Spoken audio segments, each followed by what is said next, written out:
அரசாங்கத்தில் பணம் இல்லை என்று சொன்னால் நம்பவே மாட்டேன் என்றும், ஏராளமாக பணம் இருப்பதாகவும், எங்கே இருக்கிறது என்பதை கண்டுபிடித்து அதை எப்படி பயன்படுத்த வேண்டும் என்பதுதான் முக்கியம் என்று முன்னாள் மத்திய அமைச்சர் ப. சிதம்பரம் தெரிவித்துள்ளார்.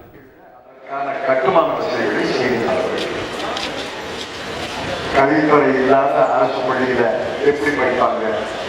குடிநீர், நல்ல குடிநீர் இல்லாத ஒரு அரசு பள்ளியில எப்படி பிள்ளைங்க படிக்கிறது? அரசு பணம் இல்லைன்னு சொன்னா நான் நம்புறதே கிடையாது. அரசுக்கு ஏராளமான பணம் இருக்கு.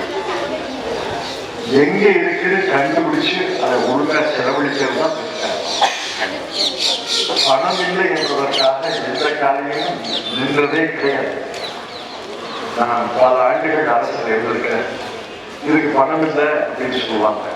நீங்க முதல்ல திட்டத்தை போடுங்க, அதுக்கு பணத்தை கண்டுபிடிக்கலாம் சொல்லுங்க. பணம் இருக்கு, பல இடங்களில் பணம் இருக்கு.